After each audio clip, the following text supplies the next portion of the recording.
What have we got today? Gareth Ainsworth. Do the devil tones just for the crack. Rock and roll. Loves it, doesn't he? I think I'd like to go watch him Shall we? perform. It was everything that I expected when he turned up. Mustang rumbled into the car park, couple of buttons down, skinny jeans, cowboy boots. Did he have the cowboys on? Oh, he had did he? snake skin, my I friend. didn't see them. Snake Yeah. skin, I think. They were. I hope he gets another job Yeah. soon. Yeah. Yeah. Yeah, I mean, we'll get into it, but I He think needs an owner that's just going to say, right, you've got 3 years. yeah. 3 years and have a bash and see where we get to. Because Get in the mindset. to Wickham to fucking the Championship, man. Yeah. I know. From bottom of League Two, nearly going down the way. We'll get into it, won't we? Troy. Another good episode. Divided opinions, but I like him, me. I think Yeah. he's good as gold. I see a lot of people saying they preferred part 2 to part 1, Yeah.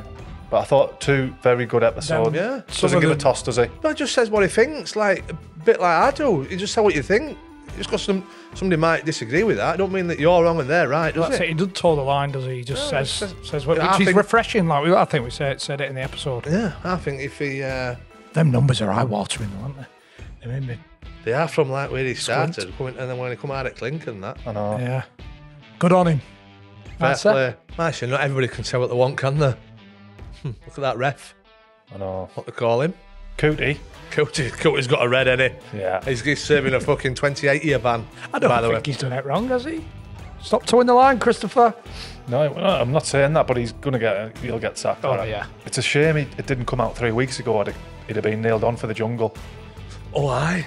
His timing's terrible. off. It's cool. Well, there's dancing on ice or something like that, isn't there? Christmas. Yeah. Pantomime or something. Buttons. A bit Wicked Witch, can't he? Bless him, cunting people off. And a massive thanks, as always, to O'Neills Sportswear for sponsoring the series. Great, lads. Links in the description if you fancy getting an Under the Cosh shirt.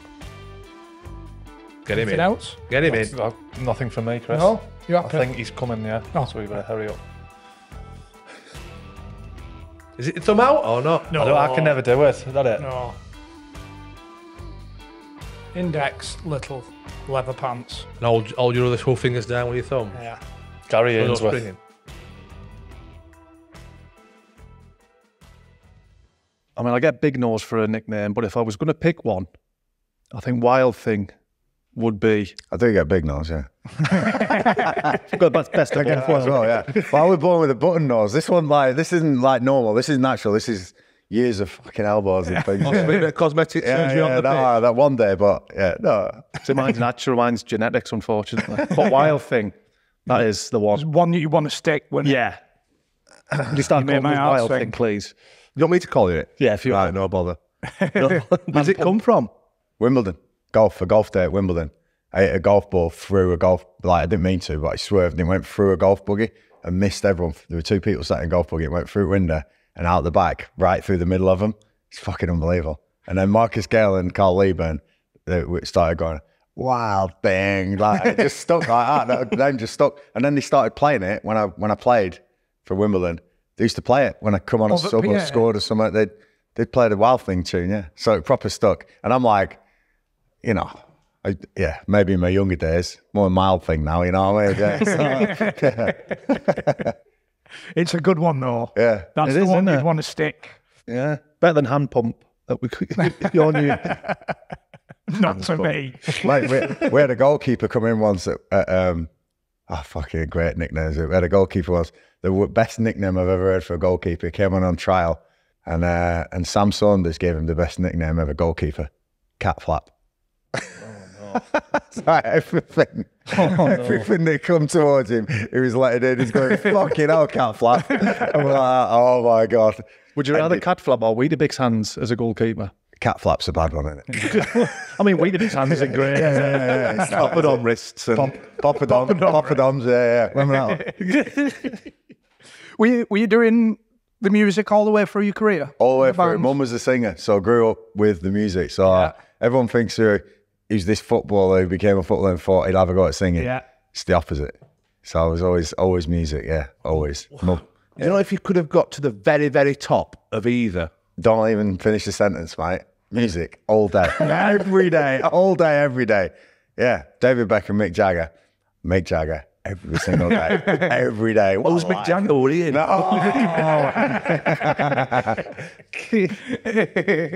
That's mad. That's rare as well, I think. No, come on. Or is it? I don't know. Is it not vice versa? Like, A lot of footballers want footballers to be rock yeah. stars, and rock stars want to be footballers. What about that geezer who's trying to buy into Tranmere? See that? No.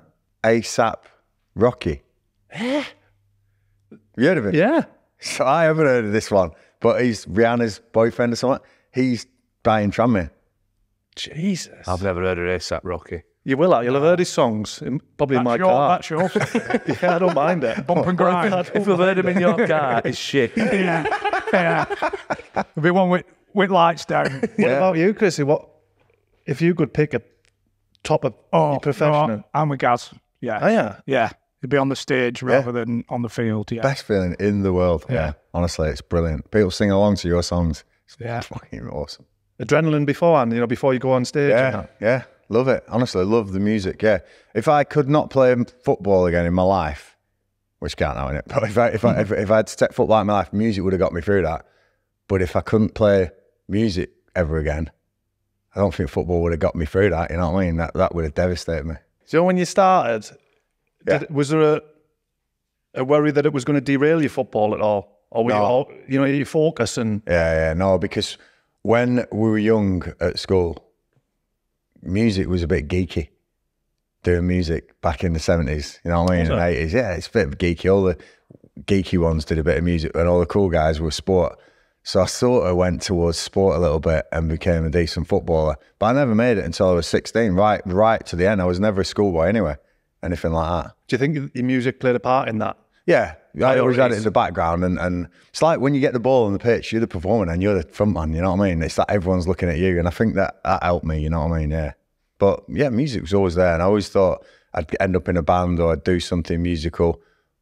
But I've got loads of musician mates and don't pay anything like football, I tell you what, unless you make it to the very top. So you've got to be absolutely brilliant and get breaks at music, just like football really. But music's, it's big. It's big, being able to write your songs, play your songs, rehearse your songs, sing your songs. Do you write them? Do you write your own as well? Yeah, writing music, yeah.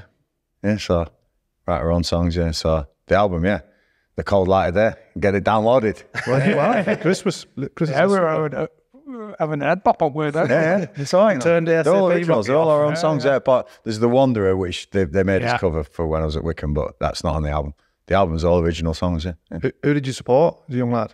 Blackburn, Blackburn, were you? big Blackburn lad. Yeah. Any proper. qualms about going to Preston? No, not really rivals. Burnley, big would have killed me. Yeah, Burnley would have killed me because Burnley, Blackburn, big rivals. Yeah, but Preston, Blackpool, innit? So yeah. So Preston was fine. It was a strange. I was saying to Chris, you started at Preston, left for a little bit, and then end up coming back. Is that with the John Beck? Yeah. So I started at Blackburn, got released at Blackburn on my birthday. Oh, nice. Oh, Happy birthday. what birthday were it? Don Mackay, 18th birthday. So I started at Blackburn. So Blackburn was like my dream come true, So we're playing football, like as you do, Sunday league, school team. But I never was that one who was the best player. But at 16 at school, I never got in my school team until about third year. And then I started flying. I started being really quick and I could get a crossing. And my dad used to say, just get to that byline, get a crossing. And I was doing it. Anyway, I got noticed in Blackburn Rovers. Somehow I got a trial at Blackburn at 16. And this is like March. And I ended up getting a contract there and did 2 years. And Jason Wilcox was there. There was some big players. Colin Hendry was there, Frank Stapleton, Kevin Rand, real big players there in the pros. And Simon Garner was my absolute hero. So I remember turning up on my first day at Blackburn, right? And I'd idolised Garner. Garner was brilliant, right? Goal scorer, everything. I thought, this is it now, Gareth. You've got to replicate Simon Garner. This is if you're going to make it in football, this is what you want to do. So I went in on that first day and I'm like, right, go and find Simon Garner. I go in and I go in the first team dressing room. I'm going like, where's Simon Garner? Where is he? And they've gone, Hey, Simon. I don't know. I'm saying, and I'm this kid thinking, you shouldn't really be talking to anyone on the first team dressing room, but I'm going, anyone seen Simon Garner? And then somebody went, oh, he'll be out on the pitch. And this is like before training. Yeah. So I'm thinking, this is brilliant. This is why he's so good. Because he's out there practicing, right? I go out on the pitch, right, in my kit, and I'm looking, and there's nobody on pitch. And then I hear this little cough in the dugout, and I look to my side, and Gons is there with a cigarette before training going, and he goes, all right, son, lad. I've got all my dreams are smashed there. Like Simon Gardner's walking 20 a day. Never meet your heroes. Yeah. Never meet your heroes. I met him and he's having a Benson. No, yeah. But what a player, you know. And then that was 2 years there. So 2 years at Blackburn. Really thought I remember playing. I played a reserve game against Norwich the week. It's not like now, right? You had a big day in May where all the decisions were made. The manager would call each apprentice in and tell him yes or no. Nowadays, they'll do it in January or February and they'll be good and the agents are all on. We didn't have agents back then. So he called me in 10th of May. And that week I had a really good game against Norwich. I scored 2 goals against Norwich. And a lad called Peter Thorne, who made it, Thorny, good lad, he went to Stoke, played. He scored 1. And I thought, I've got to be ahead of Thorny. You know, I scored 2 goals here. 18th birthday it was, 10th of May. And he pulled us in one after another.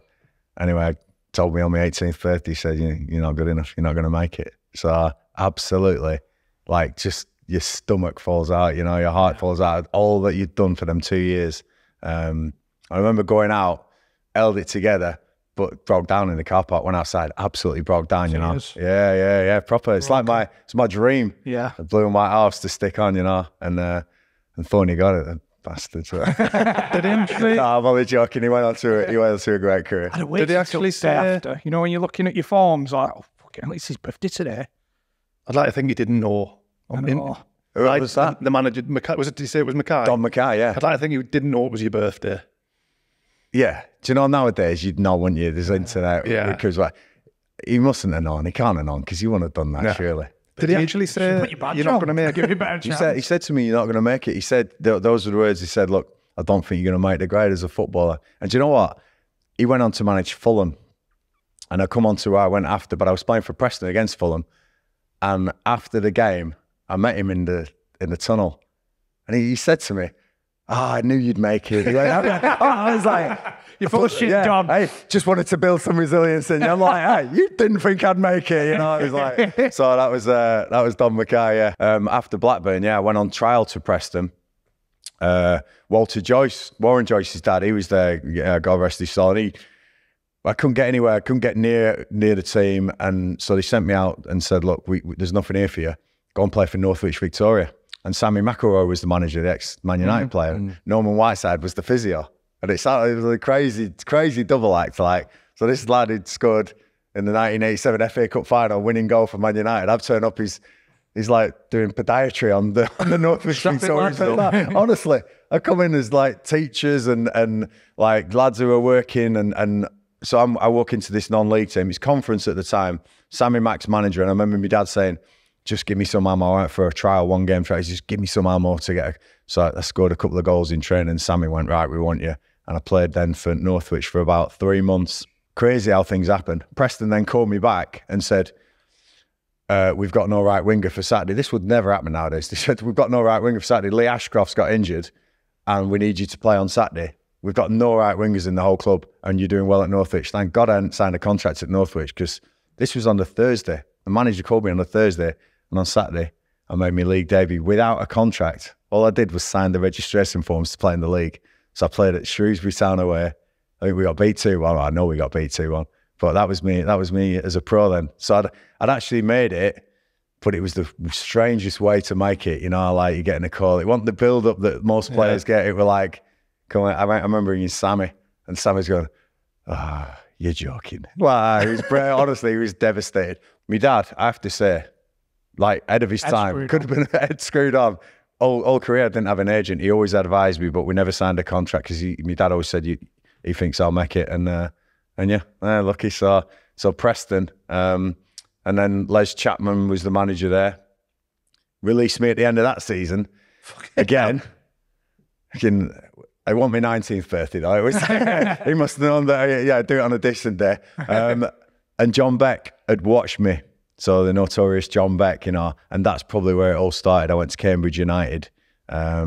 And he took me down to Cambridge. I went in digs in Cambridge United, and Dion Dublin and Stevie Claridge, people like that were all there playing at Cambridge. And John Beck had this reputation of like being this, you know, this guy who'd get rough diamonds and turn them into something. And yeah, there's some moments with John Beck. I stayed with him then from Cambridge, Preston and Lincoln, back to Preston and then on to Lincoln with John Beck. So really, Becky's probably played the biggest part in my early career. Was it true that he used to put sand in the corners of the pitch? It's brilliant, this.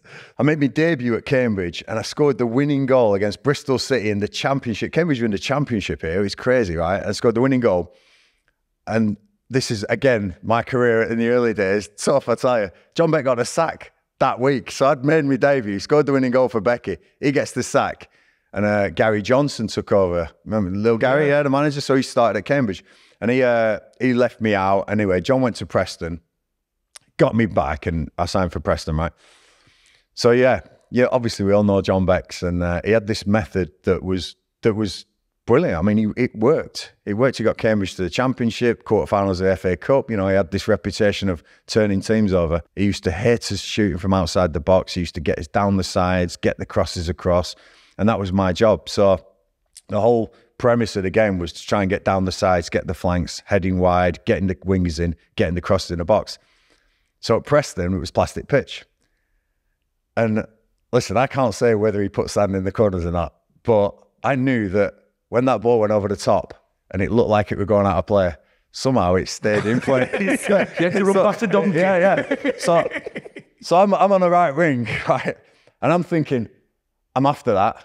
And the fullback's gone, that's going out of play. And then the fullback would go, oh shit, it's not going out of play. And but I'm like 10 yards ahead of him. So I'd get there first, then it'd go boom into the sand. And then I'd cross the ball. And so that I mean, he was brilliant, Beck. He had this method.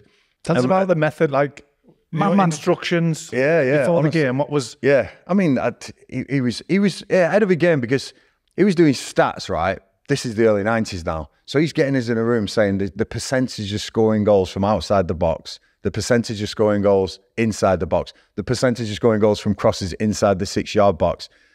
What areas of the pitch were... So to be fair, he was ahead of the game, right? Now, his methods are they get... People say, oh, long ball and that. It was a long ball. At Cambridge, on the floodlights in all four corners, there was a massive yellow sign saying quality. Massive yellow sign. So the thing was that when you got the ball, you'd have a look up and you'd sort of punch it towards the quality sign. And it was that, seriously. And that was his way. Hit the sign, lads, hit the sign. Yeah, honestly, this is his way. So we went down but yeah, there's some great stories. He was a real character, you know.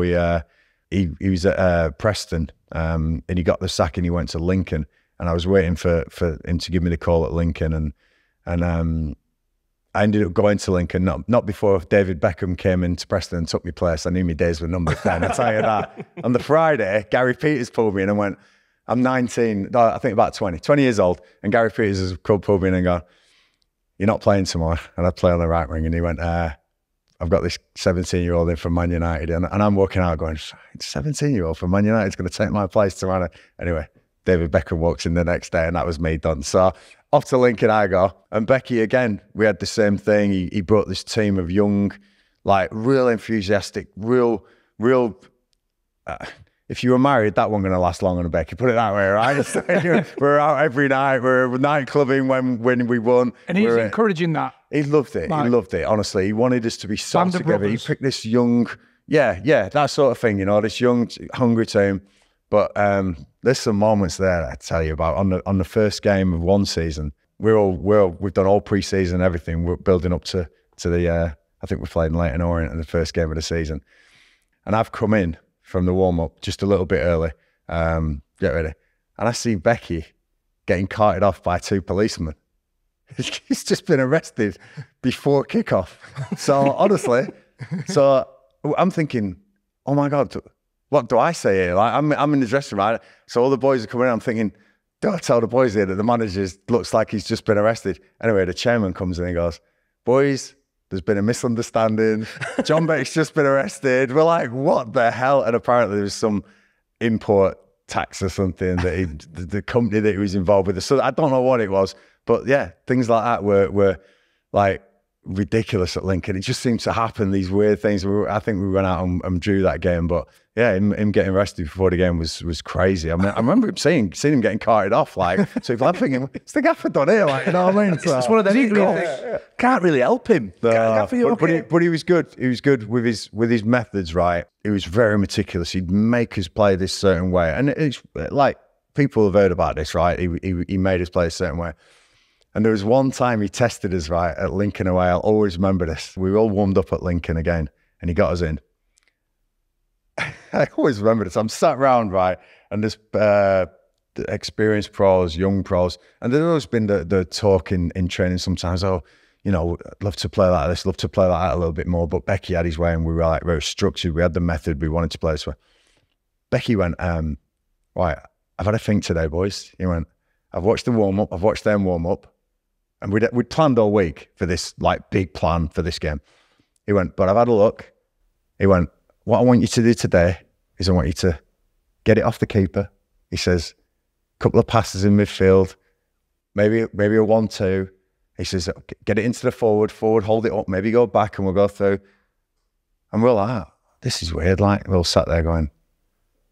And then he went, you know, and throw-ins, you know, maybe go back, work it around the back four and come out the other side and all that. And we're thinking, wow. And the more he's talking, you see some of the boys going, yeah, I fancy this, like this today. And they're all going, yeah, fancy this.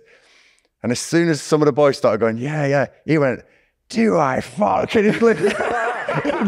he lifted the table like threw all the teacups everywhere. Everyone's like, oh, no. He's going, not one of you stood up for our method, not one of you. And I'm like, oh my God, like this. So he'd like, honestly, properly. Honestly, he went, not one of you stood up for what we've been doing all week. And I always remember that. And I always thought, oh my God, like, do it Becky's way. Like, that's the way he wants, you know? So that was a big lesson for me as a manager. I'm thinking, wow, he's got us all, he's sucked us all in there. And we went out and we won that game. I always remember, we won the game. Yeah. So, mate, you want to fight for him? Yeah. Do you know what? He would be there for you. So any of the boys got in trouble, and happened a little bit, because we were this young group, you know, early 20s, apart from Phil Stant, remember him? Yeah. Wow, Stanty was good. He fit in really well.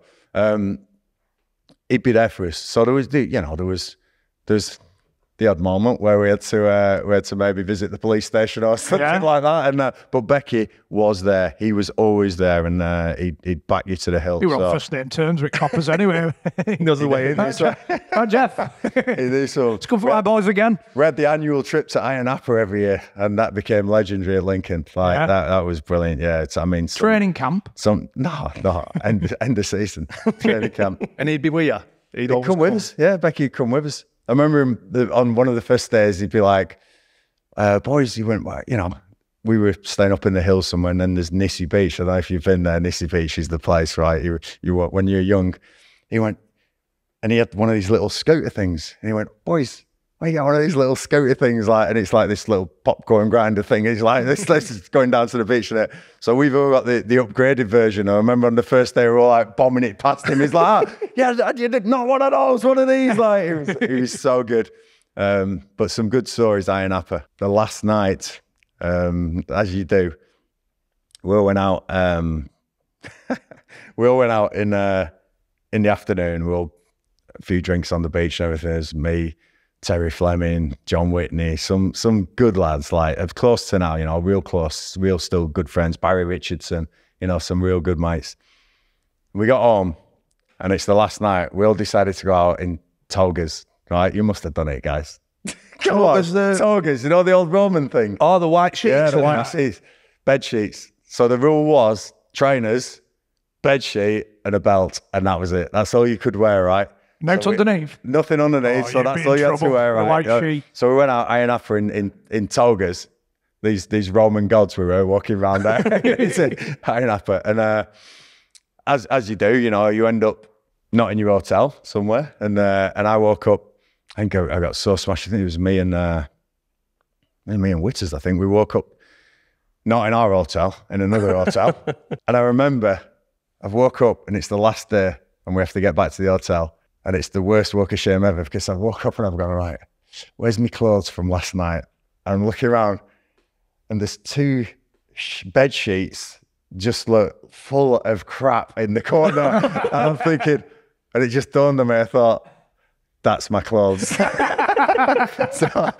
I've had to walk past all the families in this bed sheet that looks like I've soiled it on the way home. And that's, so that was, that, I mean, but that was us. We really had a great time in Lincoln. And that was, you know, for you to say, when I went to the Crazy Gang and that was great times. But Lincoln, wow, them boys were crazy. They were good. For anybody that doesn't know about the John Beck method or the instructions that he used to give you, because Tony Pulis gets labelled the long ball. Yeah. Sean Dyche, was he doing that? Was it a case of get the full-backs, do not play it into midfield, just hit the front man, wingers come round, midfielders get the second balls, that's all we do. That's the instruction. Yeah, listen, he mellowed a little bit and some of the midfield players were playing a bit, but we used to say that the stats, especially back in those days, the counter-attacks that you'd face were giving it away in midfield. So it was like your square passes in midfield, your little passes, your little unnecessary passes at times. Everything had a purpose with John. Everything had a meaning. Simplified it for you, really. Yeah, simplified it and got us forward quick. But as you say, Tony Pulis, Sam Allardyce, you know, all these people and John, I'd say, was way ahead of his time. We were doing ice baths before anyone else. You know, everyone says that I was brought in by Arsene Wenger and that, and John was doing this stuff. You know, stats like they do now. You know, the XGs and that they've come out with now. He was doing that in his own way back then as well. You know, and it's a shame, you know, that he got tagged with long ball rather than a winning method. I get tagged with a little bit of being direct because I played under Becky and I had Akinfenwa in my team, and I'm not going to get him running the channels, you know what I mean? I'm going to get Parkin running the channels in his latter years, you know what I mean? Couldn't think of anything worse. So it was into the front man, you know, and it would have, like I say, you know, you'd have been perfect for him, you know, it was a method and it worked. And yeah, I won't have any bad words said against him. He's part of my life and part of my makeup, definitely. It's been quoted, is that your best football of your career, Lincoln? Yeah, I'd say so. I'd say most productive, you know. I know it was League Two. It gave me the stepping stone for the next levels, but good times as well. Club record signing for Port Vale. You know, if you remember back, were you thinking, because John Beck was he signed you 3 times, bit of a safety blanket, you think, right, this fella trusts as he signed us 3 times, I'm going to have to go and I'm on my own now, kind of thing. Yeah. Chris, you're saying it dead right. I got. Remember at Christmas time when we all used to have Secret Santa? This is at Lincoln when I was with Becky. One of the boys gave me a card from John Beck saying to my son from Becky, you know. So definitely I had that comfort bag. Everyone was like, "It's the gaffer's son." So he took me everywhere, and so yeah, when I went to Port Vale, it was a step. But do you know what? I was ready. I was ready. It was a little bit wild. Needed a little bit of refining, and John Rudge couldn't have been a better manager for me. You know, he was great. John Rudge, real calm. I went to his statue unveiling actually on Monday. He had a big statue unveiled outside Port Vale. Yeah, you see that? It was amazing. You know, I'm so glad that the reason we got in football is because of people, because of the. It's not the money. It's not like getting out of control what it is anymore. So the statue like that for him was brilliant. But he was calm. He refined me. I remember him pulling me in his office once. I've heard you like the odd Southern comfort. That's what he said to me. And I thought, how's he know? I said, it's a strange one. That's what he said to me. And I thought, I better rein that in a bit. It was Jack Daniels anyway. On Southern comfort. Right? So he got that wrong. But he was brilliant for me, Rudgy. He said, right, this is it now, your championship. The next level is Premiership. And if you want to get there, this is what you got to do. This is how you got to be.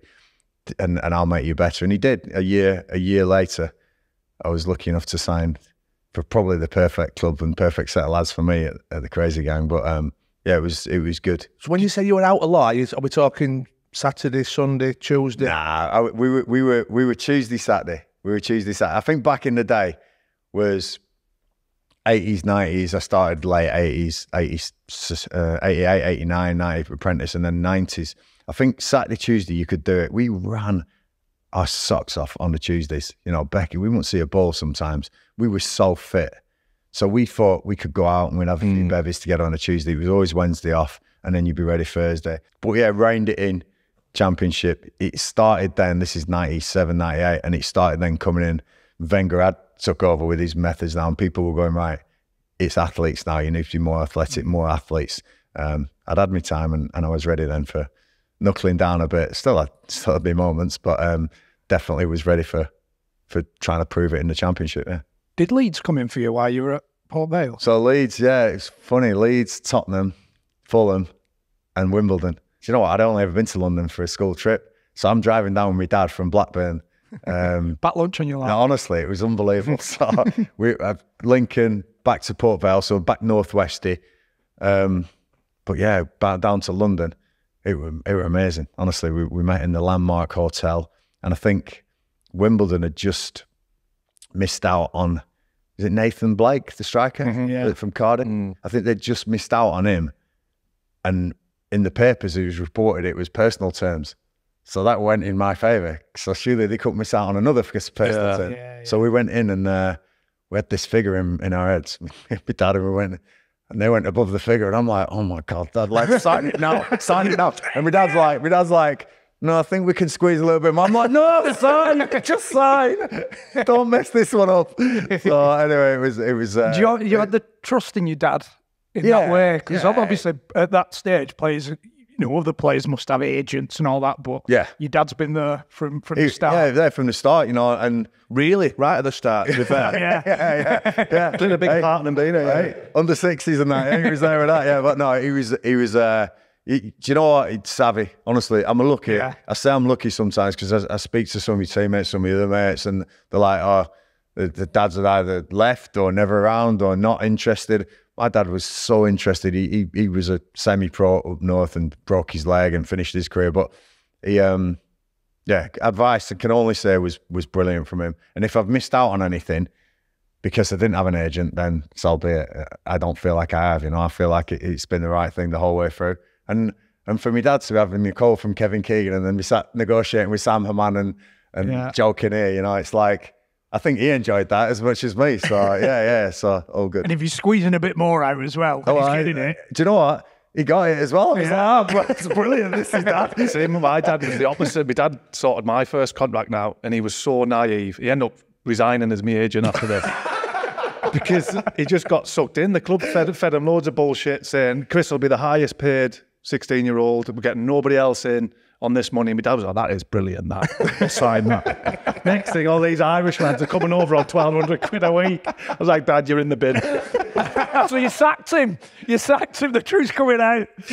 Well, it was this. Honestly, Chris is going to be the best, highest paid player. And Dad's told me this. And then the next thing, all these lads are coming over. Take your jumper down. I remember back to the Port Vale thing, when my dad negotiated that contract, we had a company car thrown in, and it was the first company car I'd ever had.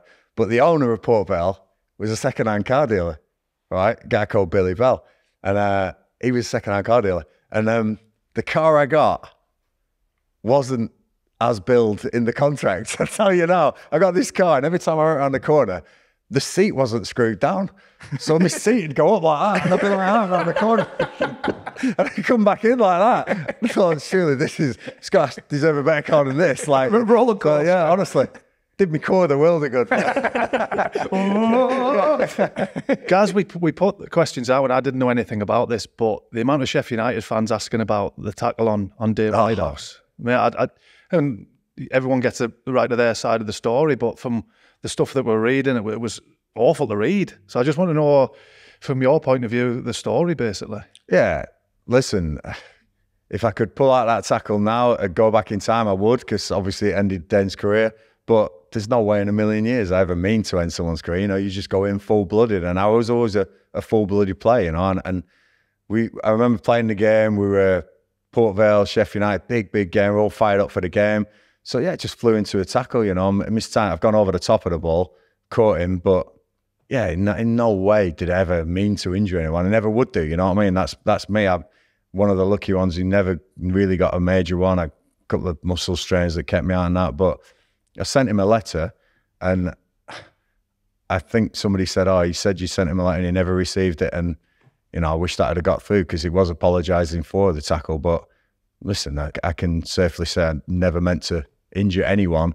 Gutted that, he never played again. But yeah, it's just the way I played. You know, you were full-blooded back in those days, and I think the sciences and the medical sciences probably have moved on, and you probably would have got back from things like that. But yeah, of course, you know. But like I say, if they come back and the tackle's there again, I'll go, no, that's going to end someone's career. Don't even make that tackle, you know. I think that's the thing. These things happen. Tackles, whatever. It was more people were saying that he never apologised. He never went to see him. Oh no, definitely, yeah. I never went to see him after the game, and perhaps that's me being naive and that didn't go. But I don't know if he was still there. But I mean, I wrote a letter to him just to say apologise for the tackle. Hope you're okay. But if that never got there, then I thought it would have, you know. But never really heard from him again. But I think when we went back to Sheffield United, on the away trip, there was a bit of kerfuffle outside the bus and things, you know. But nah, yeah, gutted. I am gutted, you know. I don't like carrying that, but is it just kerfuffle from the fans? Yeah, fans. I think family member of Dane's was involved and things. So I know where's Ainsworth, where's it? But like you say, I'm just never. It sticks that. It's horrible to have that, but yeah, I've never meant to do any harm to anyone. Never did. Went into every tackle thinking I could win the ball and thinking that the person who's tackling me is going to come in just as hard as well. You know what I mean? And that's what you do in football. But like I say, yeah, gutted. It's one of them as well. When you said, did you say your dad finished with a broken leg? And yeah, so you know, all about it. Front, you know, it's close to home. So I think that was the main thing that they're making a big thing about. You not apologising. You haven't gone to see him. But if you're saying you've wrote a letter, I apologise now. I apologise always. You know, I'm sorry for ever doing that. And as I say, I won't do that again. Maybe after the game, probably should have gone in. But you know, when you're young, you don't probably think like that. I think when you're a bit older in football, you do those things. But yeah, it's something that I had to live with. You know, when you were saying before about the clubs that were in for you, were they all in at the same time, or did Leeds come in earlier? I think Leeds kicked it off, yeah. I remember. Because I was just thinking that first one, with them rejecting that million. Yeah. Were you... Started raging? Yeah, like kicking off a bit? No, not really. Not really. Were you always confident that more offers were going to come in? Do you know what? Being totally honest, right? If Port Vale had been the end of it, I was fine with that. I'm honestly a lad from Blackburn who got so lucky to be where he was. I got sold for money. I got people singing your name. You're playing professional football. If Lincoln had been it or Preston had been it, then I'd have been a lucky guy. A lot luckier than a lot of people. We had Terry Gibson on yesterday. Yeah. And he signed for Wimbledon probably 10, 12 years before you did. Yeah. And even then he was saying, well, I wasn't the real. We weren't part of the real crazy gang. That was Dave Bassett. What was it like when you went there? Yeah. Still that mentality? Yeah, there was still that mentality. I mean, I signed and we had like Ben Thatcher, you know, Kenny Cunningham, Marcus Gale, Robbie Earle, you know, Carl Lieber, some real good lads, good players. You know, there's stories of back in the crazy gang with. I mean, Vinny was his last year. He was going Hollywood and back like regular. So there was I didn't play with Vinny. We never played in the same game together. Neil Sullivan, Neil Ardley, you know, Michael Hughes, some real good lads. And the stories were rife about what had happened. But I always remember going in on the first day. They put me in a hotel in Cobham and driving down to Richardson Evans training field. And we trained on the Thursday. Signed me, because back in those days, you sign your contracts on the day that you train, don't you? You know, it's not like big unveiling and all that. Wasn't like, it's not like it was now. It's gone so different. So you signed your contract, you trained, and as we were training in the session, the players started getting injured. So it's this Thursday, I think it was, and we were training, doing this session, and players started walking off, and I'm thinking, we're not going to have a team for Saturday. But what I didn't know is they all walked off to get hold of my gear that had come in and set fire to it and hang it out the window on one of the poles that you run around and that. So I look around, everyone's laughing. From a leather jacket. I'll tell you what, if it had been with leather trousers, I'd have been gutted. Going in swinging. That's it. There's a line. But no, I had this suit on, and I remember going home in my kit. I had to go home with my kit, and for the next week or two, I never went in any decent gear. I might not have any decent gear. I know you're going to say that, but I didn't go in any decent gear. But what happened was the sort of you know, the rule is that you're the butt of all the jokes until the next person signs. 10 days later, John Hartson signed from West Ham for about £7 million. It was like, so it was all on him then. I was so relieved because I remember going to Newcastle, right? And we trained up at Newcastle in a park somewhere. And at the end of the training session, all the boys gathered round and I could see what they were doing. They all started hunting me like a pack of dogs. So I'm legging it through this park. Honestly, Ben Thatcher was quick, right? He got there, he rugby tackled me, right? Got me. And then all the rest of the boys got hold of me, stripped me totally naked, right? Took all, apart from my boots and my socks, took it all on the bus, and the bus started driving away. So I'm now running down a park in Newcastle, absolutely bollock, trying to get the bus to stop to get me on, and they're all like out the windows going like that. And I'm like, what am I going to do? I don't even know. It's before mobile phones. There's no Google Maps here. I am stranded naked in Newcastle. You know what? You've got pockets anyway. But the coach stops and I got back on and full of mud like, and it was, good days. But when Hart signed, yeah, he was the butt of the jokes. Did he get the same treatment? Yeah, I remember. Because it was 7 million, wasn't it, they paid for him? 7 million. Something like that, and it was a massive thing. Yeah. And Sky Sports News have turned up to interview him at the training ground, and there was a porta cabins. Yeah. So he's doing his thing. He's saying, you know, I'm glad to be here. And as he's speaking, someone's obviously got his claws on one of them poles you're on about and put it through the porta cabin window. And there's a fire on the live on Sky. I was like, I can put my nice gear on now because I'm doing nice. Yeah, so. But it was good. It was good. Some real good stories, you know, Wimbledon. Some crazy guys, like crazy gang. You know what I mean? There was one. The Christmas parties were absolutely, you know, they were just brilliant. Famous for being crazy. And who'd organised them? Yeah, we all did. Jason Yule. He always loved the Christmas party. You know, he'd organise and. But Neil Ardley and that. Yeah, we had some good lads there. Real good lads. I remember once being in a pub in Wimbledon, and we're down at one end of the pub, and it's getting rowdy. We're in the afternoon, and everyone's buried up in that, and honestly, it was getting really noisy. And the barman's come over and gone, "Oh, lads, keep it down." And they were, yeah. A few more drinks. He's come, and we're getting even more rowdy. Glasses are getting smashed and that, and it's like knocked off. They're not intentionally, like knocked off the table or whatever. Barman's come down and gone, look, lads, if you don't calm it down, I'm gonna call the police. And I'm thinking, and I'm for once relatively soberish. So I remember thinking, looking at it, going, these like we're so smashed here. This could not look good, you know. This Premier League, and so I've followed the barman back to the bar. So I'm trying to sort it. I'm trying to like ease the situation. So I've gone to the bar, and I'm going, look, mate, listen, I promise I'll try and keep him calm. You don't need to get the police involved. I don't need any of that sort of thing. And all of a sudden, there's a massive roar down the other end of the pub, and I've looked round. I don't know who it was, and I don't want to say who it was, but you know the game where you have to drink a pint before a toilet roll burns your ass? They're doing that down the other end of the pub. And I just remember saying to the barman, we're going. Just ring, please. No, I can't do it. So, do yourself, do me, and do everybody else a favour. They couldn't have timed it any better. I went, we're going. Realistically, how long have you got, do you think, to drink your pint? It'll go up quicker. Once it catches a bit of momentum. Depends on what the quality of the toilet paper as well, doesn't it? You know what I mean? If it's how tall you are. Triple quilted. Yes. Yeah. We've got a little bit longer, haven't we? If it's from the floor. Long legs, yeah, that's true, yeah. I'm in trouble. I never did it. Was he crackers, Thatcher?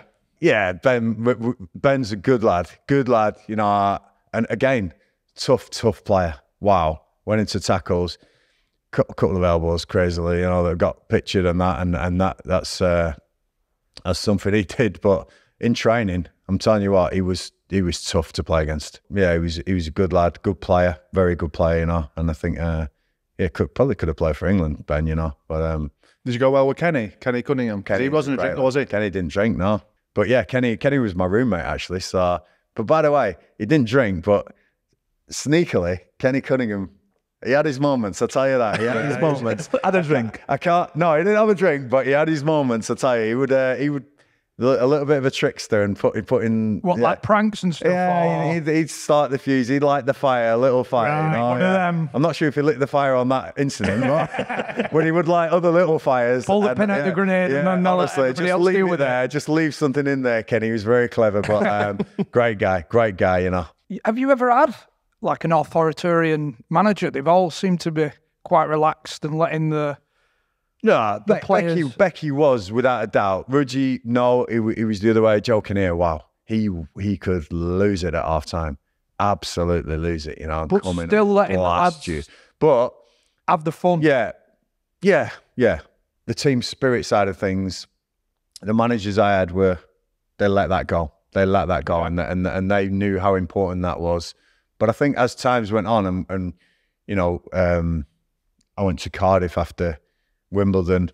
Again, great club, fantastic fans, you know, real great place to go. Mental fans. Like I remember, did you play for Cardiff? Yeah. I played for Cardiff. Yeah. Gee, I Crazy. walk around the reservoir when I signed with all the like soul crew and that. It's crazy. Oh, I man, never. tell you, yeah. No, they What's took the me out. sort? Like the They're like the ultras, The of ultras, Cardiff. Yeah, they took me out. We'll look after just you on your own with them? Yeah, and Sam Haman and Lenny Lawrence was the manager. Yeah, we went for a walk round this reservoir. This is weird, like, but just to introduce me to the fans, going, we'll look after you, Gareth. You know, we'll and took me to the heart. You know, and I remember going out with the Stereophonics on one of my first nights out. I'm like sat here and like Kelly Jones and Stuart Cable and that, and I'm like, you know, wow, this is incredible. This is my. This is like, you know, you couldn't get any better than this, you know. I'm like pinching myself. But yeah, real good club. We got promoted that year, which killed me actually, because we got promoted and I had a contract ready for the next season, and then they went, "Now we're going to get someone better than you. We've just been promoted." So I ended up signing for QPR, who we actually beat in the final. How old are you at this point, Gaz? So I'm probably about 29, 30 now. Yeah, right. So a lot's gone through my career. Was there a link with Haman and Cardiff? Yeah, from because of Wimbledon. So the Wimbledon situation was coming to a head where I think the Norwegians had took over. There was all sorts of rumours about what's happening to the club, and ultimately, obviously, dissolved and went to MK, which is nowhere near what Wimbledon was and never will be. And AFC is the true Wimbledon now. That's the proper Wimbledon again, starting again, you know. But I was lucky because, you know, I didn't know where I would have gone after that. But I went to Cardiff because Sam had took over at Cardiff, Sam Haman. He was chairman at Wimbledon. You know, the bonus sheet, I should have brought it actually. When I signed at Wimbledon, just stirred something in me. The bonus sheet at Wimbledon was if we lost a game by more than 5 goals, we had to go to a Lebanese restaurant and eat sheep's testicles. And that was actually written in the bonus sheet. That's how much took a trial back in the day. Honestly, that was in the bonus sheet. And because there was the crazy gang and that's the things they did. So the bonus of the financial stuff was great. But if we lost games, this was, and there was a night, I remember there's a night at the opera. If you had to go and sit through a night at the opera and all this sort of thing. Did you ever have to do any of it? No, we never had to do any of that, you know. So, but you'd have all had to sign it off. That was actually in the bonus. You know what? I'll get it to you somehow. But that was in a bonus. I'm sure I've still got it. I kept all me. I got a file at home where I've kept all my contracts and kept all my bonus sheets. Imagine if you're not playing, you're on its squad and it's 4-0. Like when fifth one goes in, you'd be like, you've lost, and you go, the lads are on the testicles. Honestly, what? Yeah, but you'd have been sucked in as well, no doubt. Even if you're just in the squad. The whole squad, I don't know, but yeah, them good days. But a lot of knackers there and all, isn't there? Yeah. Oh, aye. No, for a 20-man squad, there's 40 knackers on table. Not a good day for the sheep, is it?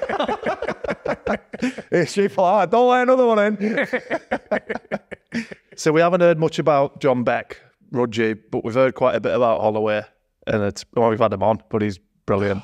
Some of the stuff we've heard.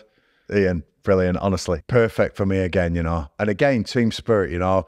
Gallen, Bircham, Furlong, Rowlands, some synonymous characters with team spirit and being together. We got promoted in our first season, which was fantastic. You know, we really were at the top of the wave. We followed Cardiff.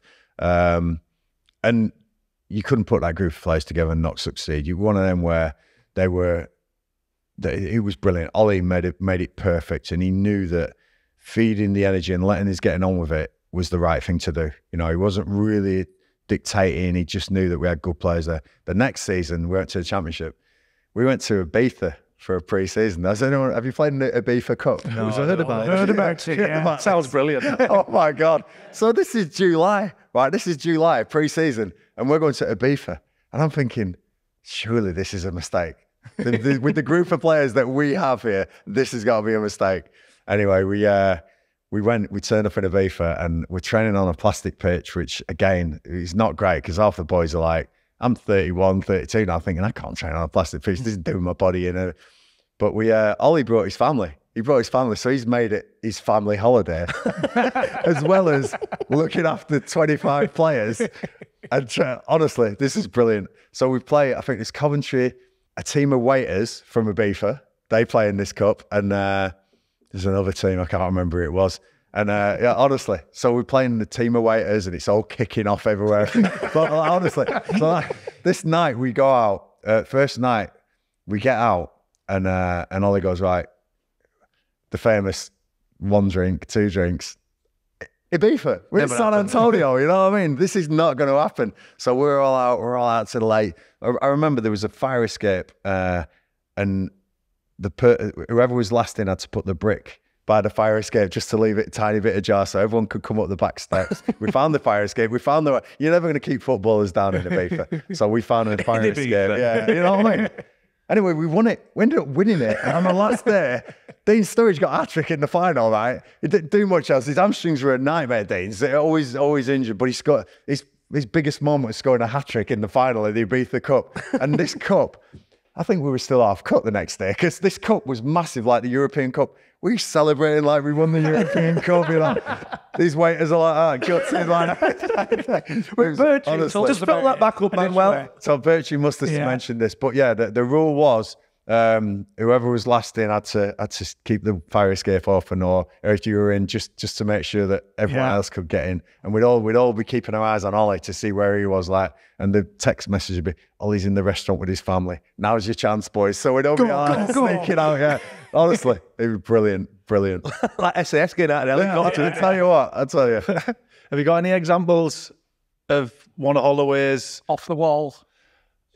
outside the box team talks to get an edge, to get his motivated? Nah, do you know what? Honestly, Brownie, there's so many. He'd really get us emotionally involved with him.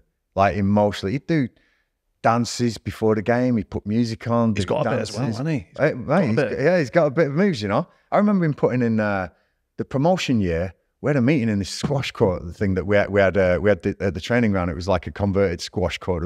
So the music would bellow and bellow in this. And he put on it's a Starship song. I can't remember what it says. Nothing's going to stop us now. He put on that and he's dancing at the front like that. But honestly, and this is him. And we're all looking at him going, is this a joke? Do we laugh? Do we get involved? But he was serious. He's going, come on, nothing's going to stop us now. Nothing's going to stop us. And we're like, we can build this trip together. Oh, there you go. And that's reverberating around this squash court. But Ollie was great. You know, I've seen him in tears. You know, I've seen him elated. And if you want to connect with somebody when they show themselves at the most vulnerable, that's really powerful, you know what I mean? Because you know he's there for you, and you know, you get injured and he'd ring you up, he'd come to the hospital, see you. He was top man, Ollie, you know, and one of the best managers I played under, without a doubt. Did he ever have to keep you in check with your music? Yeah. So he used. Well, the thing was, my band at the time was called Dog Chewed the Handle, right? So if you've ever tried to name a band, right? We couldn't name one now between us, I'll tell you now. So all the band would put names in the air, and this was a song by a band called Terrorvision, Dog Chewed the Handle. And we thought, all we want is people to remember it. And they do. People come up to it. Yeah. So it's brilliant. So people go, I remember you in Dog Chewed the Handle. I'm thinking, you don't. You just remember the name of the band. You know what I mean? That's all you do. But anyway, Dog Chewed the Handle was the band. And we used to have gigs around West London. So we used to have Saturday night gigs. And how Ollie put up with it now, a manager wouldn't put up with this now, but I'd have a gig on a Saturday night and I'd have to be at like O'Donoghue's on the Uxbridge Road at like 7:30, and we'd be playing like Swindon or something. And so on the coach back, I'd have my gear on the coach, so me amps and guitars and things like that. And we get back to the training ground. We'd unload all the kit, and then the bus driver would drive to O'Neills, and the boys who wanted to come to the gig had all been me road. They'd all picking the gear up and walking into O'Neills with the gear. Then order a few beers. I'd set up and we'd play the gigs. So anyway, Ollie, I remember having an absolute nightmare at Plymouth once. And Ollie and Gary Penrice were there, and I could see him talking in the corner like that. And I had a shit. I wasn't good that day. I don't know why. You know, just out energy, lack of energy. I remember Ollie pulling me going, did you have a fucking gig last night? And I was like, no, Gaffer. I said, I won't do that to you. They actually seriously thought, and that's the time when I thought, you know what, maybe I've got to rein this a little bit with the gigs here. Did the football ever get in the way of the music? Like, did you ever get any opportunities? Yeah. Yeah. So got in the way? we played a place in West London somewhere, on a canal somewhere. And I mean, you lot, we struggled with Robert Plant, so I'm not sure you're going to remember Bust the Blood Vessel. His name rings a bell just because it's Bad Manners, right? So there's a band called Bad Manners, and Bust the Blood Vessel was in Bad Manners, right? And he came out, and you're just laughing at the name, aren't you? yeah, Bust the Blood. So Bust the Blood Vessel came up to us after the gig and went, look, Bad Manners, we're going on a reunion tour around the UK. We'd love you lot to come and support us. And I'm like, oh man, this is our break. And I'm a football player, and I've got to play football on Saturday. So we had to turn it down. So that was one of the worst things. I mean, I've had some great moments in music. Not worth throwing one in, you think? for 3 months. So I've had some great moments though. I remember music and football connected unbelievably, you know, like you had Bully on and talking about Robert Plant. There's all sorts of fans, Pete Doherty, and you know, there's some real connections at QPR, some real good. You know, Mick Jones from The Clash, big QPR fan. Glenn Matlock, Sex Pistol. So I'm one of the few managers in the world who's ever had a text off a Sex Pistol. He texted me once when I got. He listens to Mick Jones, you know. Is that him? Yeah, he listens. Oh, does he? Yeah. That's Top man, Mick. Name checked him, yeah. What band is he in? The Clash. He was in The Clash. I love them as well. Yeah, I love them. Yeah. I'll get him to name a song in a minute, mate. Yeah. So Sex Pistols, Glenn Matlock, obviously. Yeah. And he's a big QPR fan. When I got a QPR job, I got all these text messages like of all these people, and the one that stands out the most is Glenn Matlock. I thought to myself, I bet no other football managers had a text off a Sex Pistol. So I just kept that one. But I've been to a few gigs, and obviously that you get connections with that. I remember going to see Kings of Leon. You've definitely heard of them, lot. Yeah. So when early 2000s, I've stood there, and I'm stood side stage like that.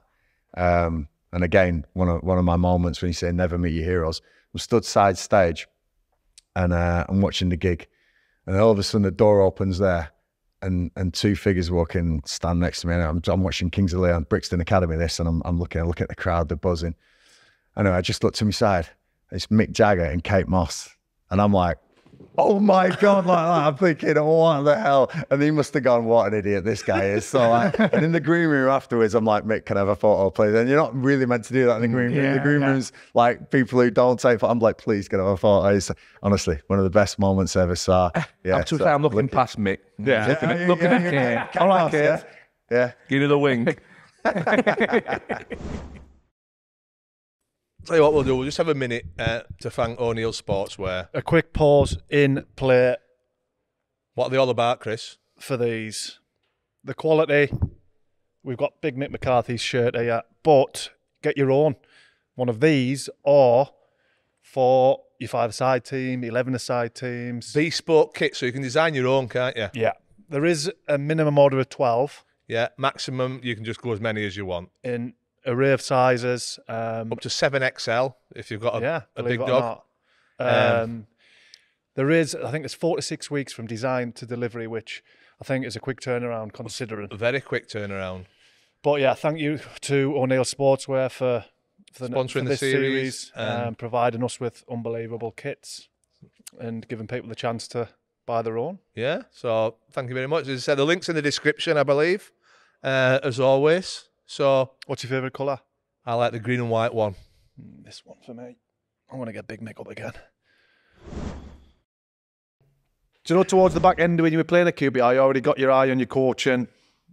You want to be a manager eventually. Or was it just a case of see where it goes? I went down the physio route. So with all the injuries I had at Wimbledon, I went down physio and I started doing my physio degrees and all that, and got quite a way into it.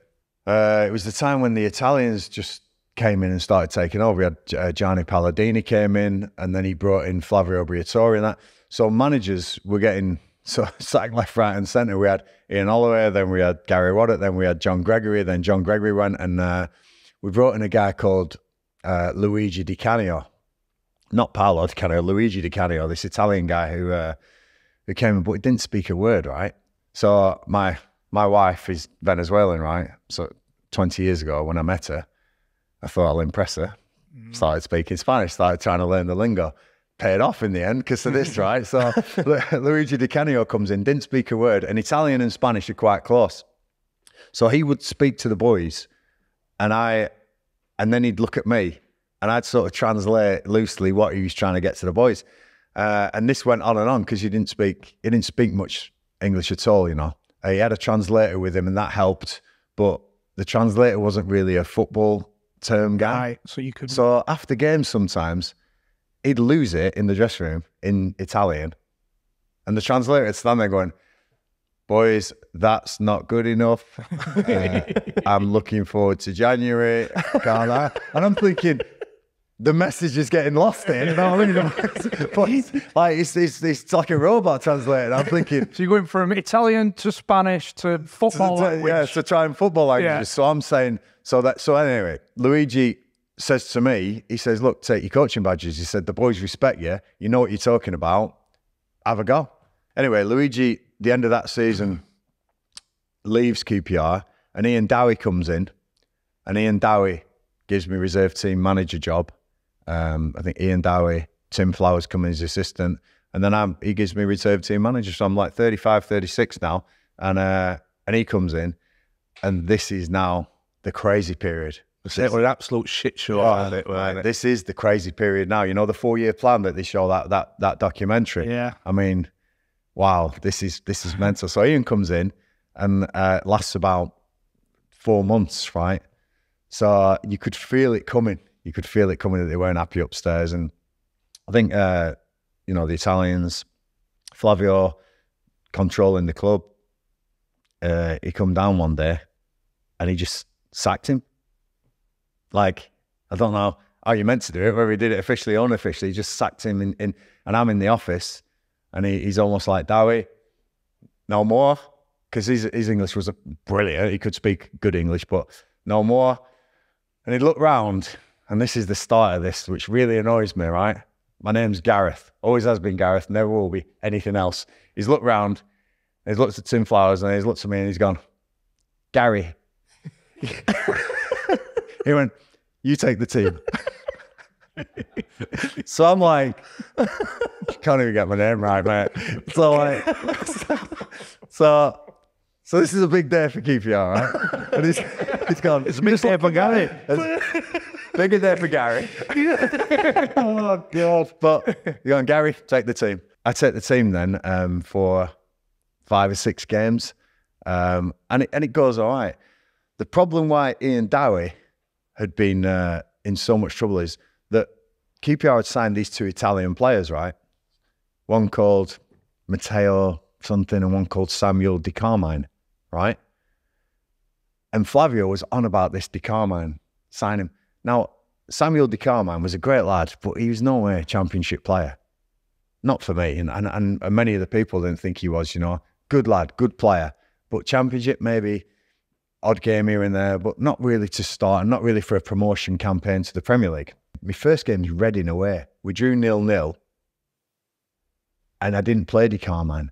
The second game, he come down, he says, why Birmingham at home? And QPR fans will remember this. He says, "Why not playing Di Carmine?" I said, "Well, you know that." He said, I'd play Di Carmine. I'm thinking, I'm going to play him because it'll show he ain't good expose enough. Him. And then there'll be no more play Di Carmine stuff. Anyway, you know what's going to happen now. So I start Di Carmine, right? After 20 minutes, he rockets one in the top corner, right? Yeah, I love it. I look behind me in the director's box. He's like, Told you. Told you. oh, absolutely put a rod from my own back here. I'm like, so the Carmine Rifles one in the top corner, like you won't believe. We get a man sent off. It's Birmingham. I celebrate like you won't believe. I can't remember who the Birmingham manager was now, but he's looked at me shaking his head like that. I'm thinking, oh my. So at the end of the game, he's come down. They comment. Did you win it? We won 1-0. this rocket, this thunderball from this kid. How was he with the rest of the game? So he wasn't great. Yeah. He wasn't great, right? But he did hit this thunderball. So everyone's like, but the next game, weird. I thought he'd be all over, but he wasn't. He was like, he understood then that the Carmine wasn't, but he still wanted me to put certain people in. There was one game. He used to ring me all the time. You know, I used to say, Gary, how's the team? Gary, this. Like, honestly. And I texted him. I'm just corrected him. I promise you, correcting him would have been more difficult than just accepting Gary. So I just accepted Gary. So it weren't just the one slip of the tongue, it were all the time? All the time. All the time. Never got my name right. Never. So anyway, Cardiff at home, a famous one on the 4-year plan. Gavin Marn's on the bench, and we're 0-0 at Cardiff at home. And apparently the story is that Flavio wants Marn on the pitch. And I'm going to put Marn on anyway, because I'm thinking Gavin Marn, we could have. So he sends down Gianni Palladini, who's this, who's like his, you know, his right-hand man. He comes down, he says, Gianni, go and tell Gareth to put Marn on. So this is what I understand happened upstairs. So Gianni comes down to the dugout, and he looks down at the dugout, and he goes, Gareth, I want, like, what? The game on. He went, you all right? And I went, yeah, I'm all right. So he goes back up, says, I've told him. And he never told me, but he's getting away with it now. So anyway, I put Marn on anyway. Marn scores. So Flavio's going mental, going, that's all me again. And I'm thinking, this is crazy. This is crazy, honestly. So anyway. Sounds like he should be a manager, this fucker. That's what he's talking about. Tell you. So anyway, 5 games goes, and they bring in Paulo Sousa. Brilliant manager. First manager I ever heard talk about transitions and things like that. He was well ahead of his time. He won Champions League twice with 2 different clubs. Brilliant manager, real good person. Spoke about 4 different languages. Anyway, Flavio pulls me in the office, says, thanks, Gary. Like, Paolo's here now, right? Gary. But you can help Paolo, you can assist Paolo. So I'm in with Paolo, and I'm part of Paolo's coaching team. And anyway. And he's brilliant. He took me to his eye. Obviously, some managers think you're a threat or whatever, but he took me in and taught me plenty of stuff. But towards the end of that season, again, things aren't going perfect. I think we went away to Swansea or Southampton, so we didn't have a shot on target. Anyway, the next home game comes, and I think we get beat. Flavio comes down into the little room at the QPR at the back there. He comes in and he's having a right chat with Paolo and Italian. They're firing at each other, and I'm in that room again. I always seem to be in the wrong room at the wrong time. And this guy, he's going at him, and I'm thinking, because I can speak a bit of, they're proper going at each other at the time. I'm thinking, this ain't good. This ain't good. Anyway, all of a sudden it all finishes. Gary's getting a call up. He walks out the door. I walk out the door. He goes, Gary, take the team. I'm like, oh my God. There's 5 games left to go. Gary's been called up again. Thinking, honestly, so this is true. Gary, take the team. So I take the team then. I think we played you guys, we played Preston towards the end of that season, and the last game you won. But there's a Wolves game I always remember. We went to Wolves, and Wolves, I think, got promoted that day. Mick McCarthy was manager of Wolves. And we had on loan Adel Taarabt, this boy from Tottenham, right? So this is the season probably before Adel was absolutely unbelievable. He came and he come from Tottenham, young lad, did all right, full of tricks and that, great in training. But anyway, I played, I didn't play him in the Wolves game. He was on the bench. I picked my team. And Flavio used to come down on a Friday and go through the team, what you're thinking. And for this one, I knew that he probably wanted Taarabt in, and I didn't want to play Taarabt. I thought it was too early for him. So I really didn't go through the team with him. and I played Rowan Vine instead. Played Rowan Vine up top instead of Tarapt, and we got beat 1-0, but we gave a great account of ourselves. But after the game, I get this phone call, and he's going mental at me for not playing Tarapt. And he couldn't, and he's saying, you played Wine. And I couldn't understand what he's saying. And he's obviously meant Vine, but he's got his name mixed up, and he said Wine. And I'm thinking, what's he saying Wine for? But anyway, I got the gist of it in the end. And he's gone mental. You're not, I put you in the coach. You're not going to coach again. All that stuff. Unbelievable. And I'm thinking, this is me done. This is me done. Like, I've obviously really, really pissed him off, really annoyed him. So I go home that night, and it's a proper rant. Like one of them where you're pulling your phone away going, oh my God, this isn't good. Like, you know, but it was Wolves. It got promoted. Anyway, I've gone home to the missus and said, look, I think that might be me. I think I've really annoyed him. Like, I don't know what's going on here, like, but just be ready. This could be anything. I get all Sunday and I'm like wondering what's happening. No phone calls, nothing. No, Johnny used to ring me quite a bit, and so absolutely nothing. Monday morning, I'm driving into work. Flavio comes on the car, so answer it. Hi, Gary, how's the team? I'm like, you forgot about Saturday's phone call. Like, it's absolutely like, you know, chalk and cheese sometimes what he was. And that was it. And I think Preston was our last game of that season. And then I decided, I said, no chance. I don't want to work. It was too early for me. That was your decision? My decision. But one of the best decisions I made for QPR and for me. I wasn't ready. There's no way. If not for the fans, I was still a player, really. I still had a year's playing contract. So I went to see him and said, look, Flavio, can't take this job. No, Gary, no more. No more Gary. I didn't say that. I just said, look, Flavio, that's me. I don't want to take this job. And to be fair, I think they brought Warnock in, didn't they? And they flew then. They went and Tarapt did play well, so maybe I got that one wrong. Maybe you're right. Flavio should have been a manager, but it was mental times. It was mental times, and just wish I could have turned it around, and hopefully Marty Cifuentes turns it around and gets the results, because it's a great club. Love playing there. You wouldn't have it any other way apart from them getting your name right, maybe. Apart from Gary, but you know what? Gary lives on, man. He's the boy, isn't he? I've long lived Gary. I think it's a bit more endearing. If he'd have said Gareth, we wouldn't be talking about it. You know, it's all right.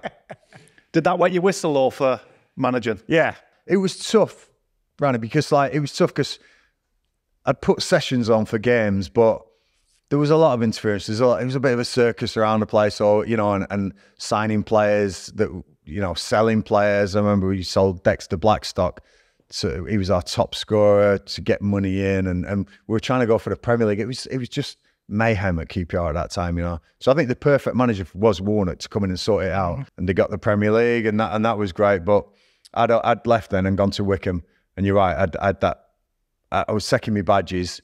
I had a couple of years left. I played to us 40, which I'm paying for now, by the way. When you see me get up here, you'll see me limp away. Yeah. But it's all part of that journey that I needed to get to Wickham and do what I did there. Would it be right to say Peter Taylor, was he the manager when you signed? No, Gary Waddock. Gary Waddock. Yeah. If you're doing your coaching badges, you've had this spell at QPR as manager, were they looking over the shoulder a little bit, thinking, 5 games? Do you know what? One thing I'll say about Gary Waddock is he probably knew, and this is testament to the guy that he is, because he's a top guy, Gary. He probably knew that I would be seen as probably a threat, the next manager. But I came in purely as a player, and I had no intention of anything. But then he made me first team coach, and it went pretty bad that year for Gary. You know, the team let him down, really. The team weren't great. That's 2 bad years for Gary. Gary's having a torrid, isn't he? Who didn't play a fucking Gary? We're never going to live this down. So yeah. Let's call him Wads. So Wads had a tough year. That the players did let him down, and you know, me included, I'm part of that squad, and he got the sack, and then the trust stormed Wickham, so we had absolutely no money at all, nothing at all. There was no money. The trust stormed Wickham. They were in real trouble, but they gave me the manager's job. Said, look, caretaker manager, take it over, and yeah, never looked back from there. You know, lucky, because I had a bad first year. We stayed up on the last day of the season at Torquay. It was a famous game for Wickham Wanderers away at Torquay. we were 3 points adrift from Bristol Rovers. And the story is that Bristol Rovers are playing Mansfield, and we're 3 points adrift from Bristol. We've a better goal difference though. And Bristol Rovers at home to Mansfield, we're away to Torquay. Torquay had already been relegated. We win our game 3-0 at Torquay. Mansfield turn up at Bristol Rovers, forgot their kit. They're on party mode, Mansfield. So honestly, so I'm thinking, oh my God, these lot aren't taking it seriously. Anyway, Mansfield beat Bristol Rovers in Bristol Rovers away kit. This is the true story. So Mansfield wore Bristol Rovers away kit. They beat Bristol Rovers at Bristol Rovers. We won at Torquay. We stayed up by a goal, I think, or 2 goals or something. And Bristol Rovers went down there. So This is to go down the conference. So I remember Bristol went to the conference one year, yeah, come back up. So if Wycombe do get relegated to the conference, obviously with the foot. And I'm telling you now, that club was in a tough place, you know, it was, you know, they'd had an owner, and then the fans wanted to take the club off the owner, so the owner he wanted to move to a new stadium to make a go of it. They wouldn't let him, so the fans took it over. But really, you need so much money to run a football club now, and the fans just didn't have it. And if we'd have gone to the conference, and that would have been on me, I'll tell you, that was me. Yeah. I'd had that season as manager. That weighed heavy on me. So that day was a real big day where I went, right, Gareth, you're not Gaz or Gary or Gareth. You're not the mate. You're gaffer now. I was going to say, how did you find that transition? That was the change. That was the change for me.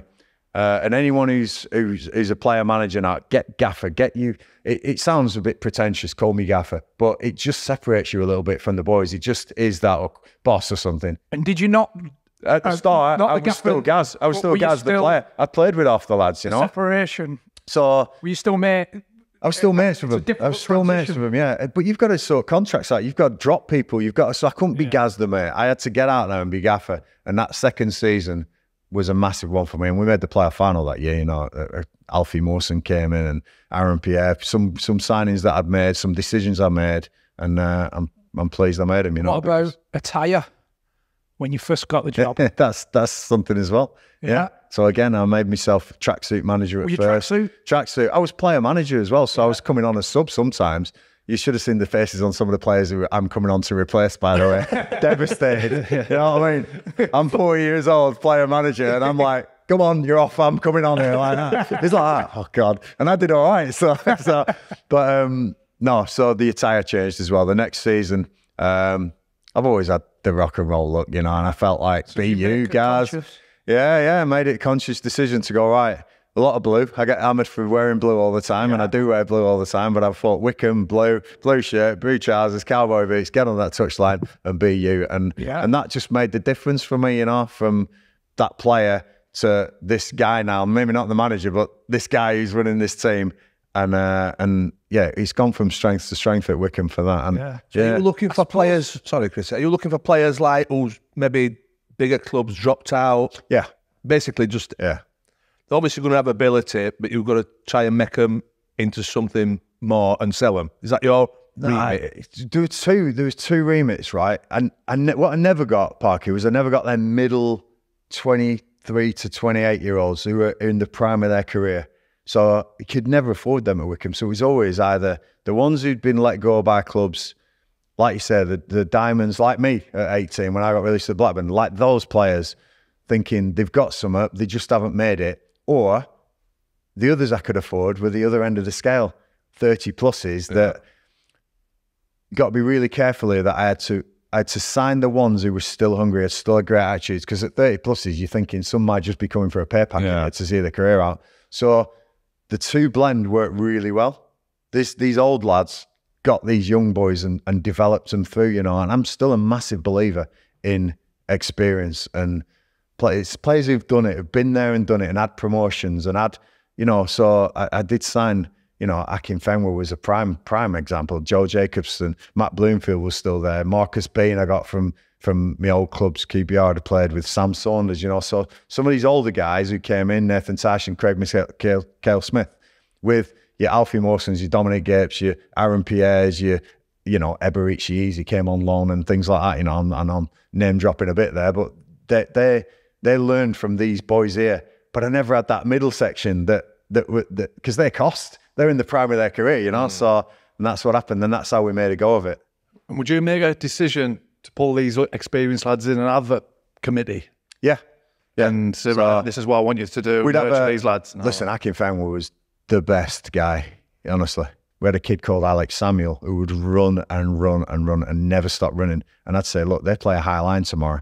We need to turn them and get Alex Samuel running in behind. So I'd drop him on the Friday and then I'd do the team meeting and I'd say, right, lads, you all know the plan.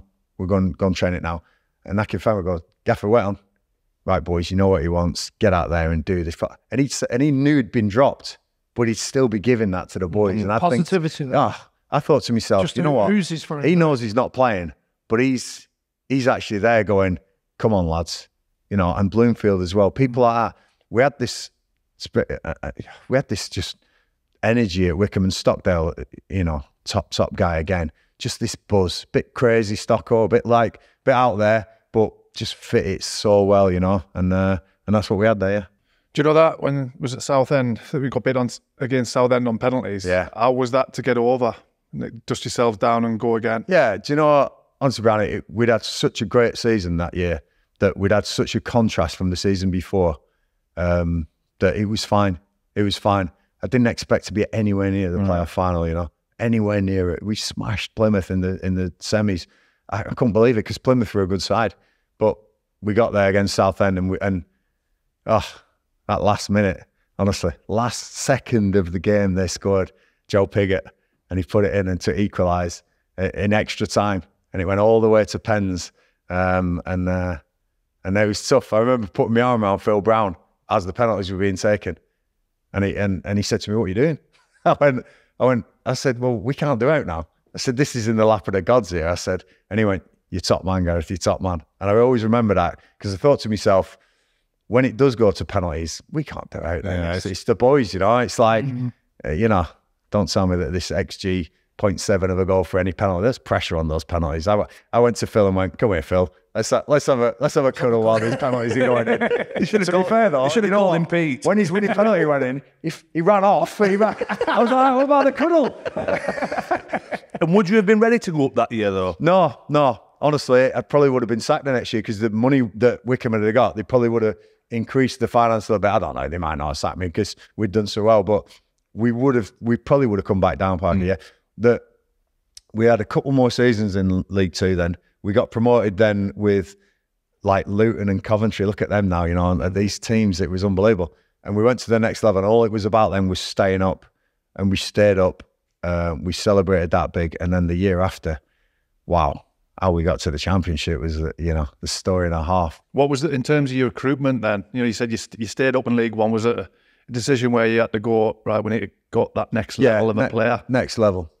So players, again, who played at that level, totally then about, right, have you survived in League One? Do you know what it takes to survive in League One? And I think that me setting out my stall of going, what do you want to achieve this year? Not go like, right, we're going to get promoted again. Just be realistic, you know, what you're going to achieve this year. So staying up was really important for me.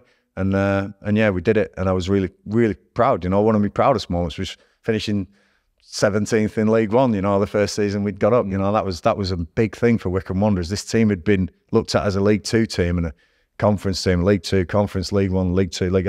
So it's like, right, let's put some footing on it. And to see him now, really, really proud. Do you know, before you did leave Wickham, yeah, did you feel unsackable? No. Because from the outside, it looked like you were. 12 years overall. Yeah, the loyalty went both ways, you know. But when the Americans came in, the Kewigs were brilliant for me. The Kewigs were fantastic for me. Rob and Pete Kewig. I got told at the start of the season we got to the championship, the chairman at the time, Trevor Stroud, who was chairman of the trust, he came to me and said, we got half your budget. This was terrible.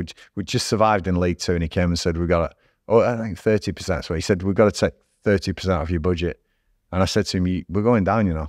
I said, we've built so much here. Yeah. I said, you're doing this. What that get heated? What would 30% be? So I think we were working off about 1.3 or something like that. It was crazy, like ridiculously low for them times. And it would taking us down below $1 million, which, you're looking at League Two clubs, bottom end of League Two, you know, bottom half of League Two going, and that's what they wanted us to try and do, competing in the League One. But I understood it. So I said, look, we've done it before. We'll have a go. I said, but this is going to be tough. This is going to be tough. You know what you want to achieve with a club. And I was just like thinking, wow, all that we've just achieved, you know. Yeah. But then we started signing players. We started getting free transfers in. We started looking at players. We changed the way we'd look at players. But then, funnily enough, about a month later, we had Rob Couey come in. And he came in from New Orleans and said he owned a baseball team over there. He'd run for mayor of New Orleans. He had a bit of cash. And he come in and said, what do you want?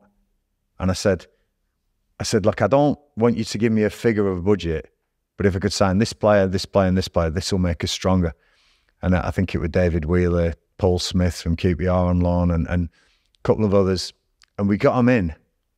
And for some reason, we just flew from the start of that season. Maybe which season's this? Where we are in the? So this is 1920, isn't it? This is season 1920, second season in League One. Right. And we're in the top of the league. We're top of the league in October, November, and you know, you had your Ipswiches in the league, and we had some big teams, Sunderlands and people like that in this league, and we were just absolutely flying. Everyone was scoring, everything was fitting in. Now I don't know whether it was the Coueys coming in, sort of giving a bit of relief to everyone, going, this club's safe now, we're here for you, or just stars aligning, the right signings, whatever it was, but everyone just clicked. The season got curtailed in March. We were meant to play Burton away, and we dropped out the playoffs the week before. So we were 7th, but we'd played a game more than everyone else. And Peterborough fans, they're going to hate me saying this, they were in the playoffs. But because they then made this calculation of points per game, put us back in the playoffs in 6th. So we got to the final. We played Oxford in the final. We had 28% possession in the final, but we managed to beat them 2-1 because of these boys, you know, and what we did. And yeah, just a fantastic, fantastic moment. And I say now, that won't happen again. There was nobody in there. There's nobody in there. There's 10 people. You got to get 10 fans. And we had Bill Turnbull, remember the BBC presenter? He was in there. He's a big Wickham fan. He died of prostate cancer recently, a couple of years ago, but he was in there. And I was, with me, it's always resonates going, he was there. We had Pete Couey, the American, the nephew of Rob, who you could just hear everywhere. But what I did that day, I did a big speech in the hotel, and I told the subs that day to be the biggest fans, to be the biggest fans they could. I said, there's no fans in the stadium, so all you subs, you get behind these boys. And I remember the first tackle, the first headers, all my subs, and Stockdale was one of them. Get it. And all the Oxford subs are like going, you know what's going on there? With a proper up. They proper bought into it and did everything. And the two that weren't playing out the squad, everyone just bought into it. And it was like a night out. You know, it was like a night out together on the pitch. We were together. Nothing would have beat us that day. Obviously, you know, pinch yourself. I took over at 22nd in League Two, and now we've just been promoted to the Championship, which was, something really, really special. And yeah, it was the best moment of my career, management, definitely. It's almost a shame you couldn't celebrate then, innit? Or did you? We did. We did. So Wembley came in. I remember the stewards coming in at 1 a.m. going, please go home, because we're still celebrating the dressing room because there's nowhere to go. Nowhere's open. You know what I mean? So we had the beers in the dressing room. We're in our bubble, as it's called. You know, we're all in this bubble. So the bubble celebrated. And then we went back to Wickham. We celebrated back at Wickham. But yeah, not being able to celebrate with the fans and that, it's probably double-edged sword here, right? Bad because you want the fans there. You want them to be there and you want that moment. But good because it's never going to happen again. That final at Wembley with no one there. Did it almost make it unique as it is, but almost more personal? Yeah, unique as it. We all celebrate it together. Yeah. So, you know, like usually you go off and find your families, or you go off, and we stayed together for hours and hours and hours. And it wouldn't have happened because it's all you could stay with. So the whole lot of us were together for 12 hours after the game finished, you know, and that doesn't happen really. You know, people go here, there and everywhere. Yeah. And it was just one amazing moment, one amazing night. And Yeah, it just brings a great smile to my face, that, because never happened again, you know. Brilliant. Thing is, you kept going though, didn't you? You kept going again in terms of you got the championship with the relegation, but then you got in the playoffs again. Yeah, So the Sunderland playoff final. Yeah. We finished 46 points, I think, or 43 points. I can't remember, in the championship, and the whole thing was Derby County, where they're going to get their points deducted because Sheffield Wednesday had theirs, and it was like a big thing there. We almost stayed up. We'd finished third bottom, which again is an achievement in itself, Wycombe Wanderers. But then the next season, we just sort of no hangover, straight in it again. Testament to them boys, you know. And that was Akinfenwa's last game, that Sunderland. Yeah. Like, not many managers will say this, but I actually said to him, you finish at Wembley this year. And he did. Dominic Gape came off on the 70th minute, and I went, right, Bale, get yourself on. Yeah. And he always remembers that. And it's a special guy. We got a special bond. But that Wembley, they were just too strong that day. Yeah, we were there. What a team they are, you know, Sunderland. And when that goal went in, that first goal, I think, was it Neil or Embleton? I can't remember. Embleton scored that first goal.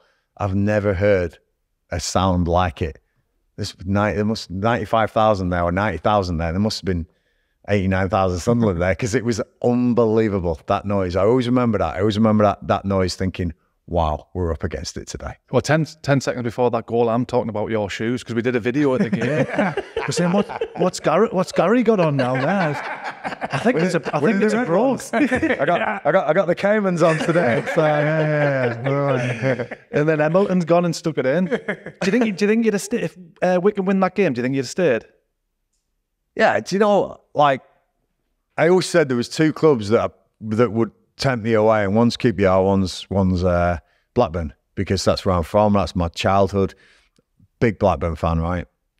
And QPR was where I was probably known for making a playing career, and the stories and the connection I had with QPR, you know. So difficult to say, you know. Difficult to say, because you get to a stage, I'm looking at Wycombe going, you know what, leave on a high as well.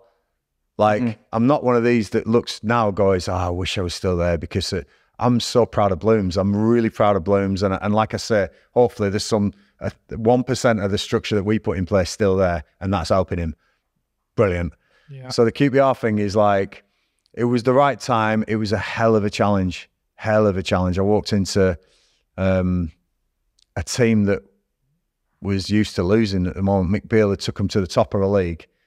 And then they steadily started dropping, and you get a habit of losing. It's like somehow you can't get out of it, you can't break it. Yeah. And it was tough. It was really tough. There's some young boys on good money who'd been told that they're the best thing in the world. They're going to make this, they're going to make that. It's a different kind of character now to try and manage, you know, a different kind of dynamic.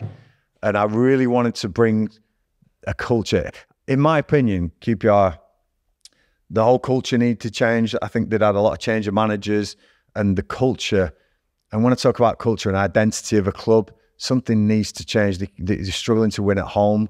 And that place used to be a fortress, Loftus Road. You know, when I played there, I used to love playing at home. And it's just changed. It needs flipping back. And it's just time, somebody to get time there. But it was great, though, because the day we stayed up, or the moment that I knew we were staying up, was away at Burnley. Burnley had smashed everyone that season. And they were doing that Sky documentary, the Welcome to Burnley thing, you know, whatever it's called. I can't remember what it's called now, with Vincent Kompany. And they smashed everyone. And I think they had a chance to win the title on that day. And we went up there, and I showed the boys before the game. I said, has anyone heard of Rumble in the Jungle? And the boys were like, no, it's like you lot with Robert Plant. They say, no, nobody's heard of Rumble in the Jungle. And I said, well, I put the video on of Muhammad Ali and George Foreman. And I said to them, right, watch this. We're Muhammad Ali today. I said, Foreman comes out and he batters him, and he said, round after round, he batters him in the jungle, and Ali covers up and he just takes all the punishment. And I said, and Foreman punches himself out. And then Ali sees his moment, comes off, turns it, bang, bang, good night. Ali wins the fight. I said, we're Muhammad Ali today. Showed them that video, and the boys were like, what's going on? We went out to Burnley, they battered us. they were at the bar and in the crossbar and Rob Dickey in the face. I'm like, this is perfect. This is perfect. And as it went slowly, and if it was a boxing match, it probably would have been about round 7 or 8. It turned and we just broke away. We scored a goal and all the cameras were there going, this is when Burnley's going to win the title. And being a Blackburn lad, we did it at Burnley, the best moment. So we won 2-1. And I always remember going in and some special moments at QPR. I went into the boy, I said, there's 25 Muhammad Ali's in this dressing room, a big cheer and all that. It was brilliant, you know. It was a real good moment, and that was us staying up that season. But then the next season again, it's tough, you know. Financial fair play, there was no money to spend, free transfer. Still say Steve Cook's probably one of their best players at the moment, you know. And he was a free that I got, Jack Colback, Asmir Begovic, Paul Smith, you know, some real good signings in there. But it's tough. Place is tough. I think the Championships, there's that much money that's pulling away from QPRs at the moment, and praying that they can get out of where they are and survive, you know, because it means a lot to me, that club, you know. How long were you there in total as manager? About 11 months, yeah. So you mentioned it before about time. You go back to your spell at Wickham, first season getting relegated. And you said yourself that was on you. Yeah. And the next season was the time that you got your lads in, you got your recruitment right. Right, I'm a builder. I think big as well is knowing what you are. I'm a builder. When you talk about the emotional connection, Chris, you know, it's like, that's what I do. People trust me over time and go, you know what, I buy into this. I'm a builder. I'm not one of these that goes in, chucks teacups over, like Becky did a couple of times, and gets results. I'm not one of them. I'm not one who'll go, but I will get results my way, but I'll build, and you will be stronger in the long term. But you don't get time now. What was the crack with the Maori thing? You getting them? I'm assuming it was for team bonding and stuff. Team bonding, yeah. Just thought we did it at Wickham. It's a great thing to watch, by the way. Yeah, great thing to watch, you know. And I thought that and probably got it wrong. Maybe again, timing for me. Probably should have done it a bit later. But I thought to myself, make an impact, get in there, and get these boys knowing what you're all about. Yeah. But it was probably a little bit early, and they were probably gone whirlwind. You know what I mean? So what was it? So what it is the story of the hacker. You know, the hacker where the New Zealand All Black team started doing it in the 80s, and they, I mean, the story's unbelievable. You know, people say it's an aggressive war dance. It's not. It's like it's a real, true cultural thing that they do together. It bonds them together. And when you hear the story of the hacker, so this guy, this New Zealand guy, and a genuine Maori came, who I know, he does this, and he came into Wickham and did it, and we just got massive results from it. But at QPR, it didn't have the same effect. Although it will have on some. I think some were a little bit blown away, a little bit like, what the hell is this, you know? And I think that it's, you know, if got any regrets, probably did it a little bit too early, a bit too much exposure as well. Maybe the boys were like, oh, I didn't need that to get out there, you know? But it's hard because you go in these championship clubs and Premier League clubs, and there's so much exposure. Everyone is warts and all, you know what I mean? And it's like, so I should have controlled that a little bit better, I think. So down to me that. So we'll take that on the chin, learn from it, you know. But it's all about bonding and that togetherness.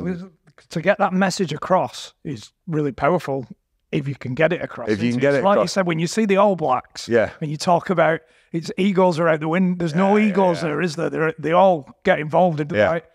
We get a group of English lads and say, "Come on, you're going to do Aka." Can you imagine everybody looking at each other? Fuck you know, when tongues out and. But you know what? When you hear the story, you buy in. Yeah.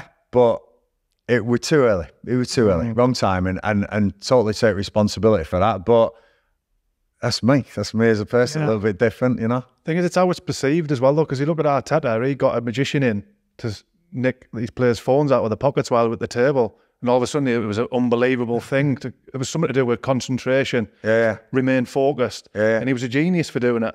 But then I remember the media getting all of it, and I was like, what's going on at QPR? Nah, no worries. You know, it's like life, you know, you learn and you go again. What I say is that, you know, I'm proud of what I did at QPR. I kept them up that season when it was turmoil. And, you know, I dropped into the bottom three. In a season. So no sour grapes. They went, you know what, we don't want to be there.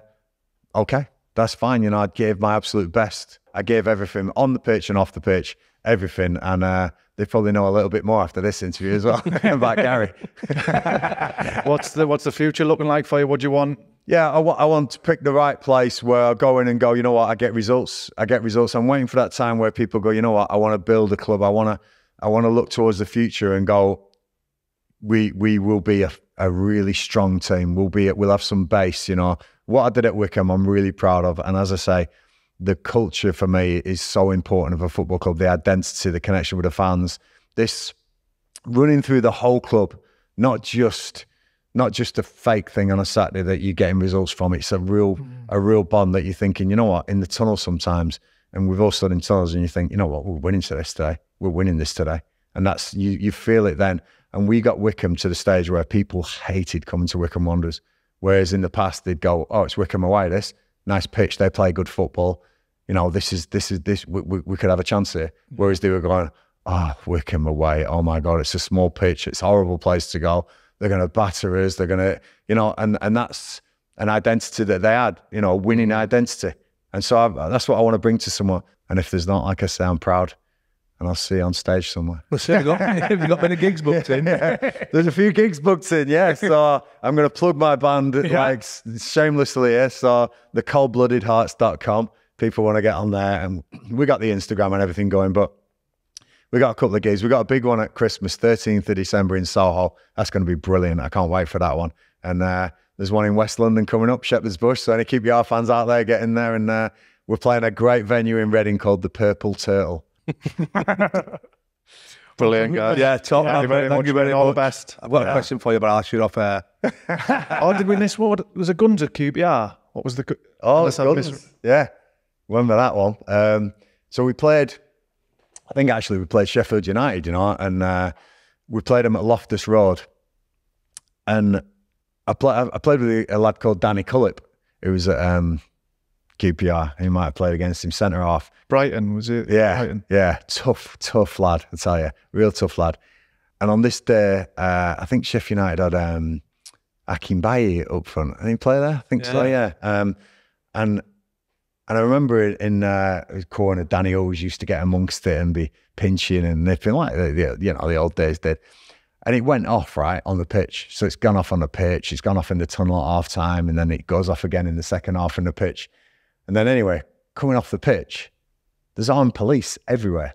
In the tunnel, around the stadium.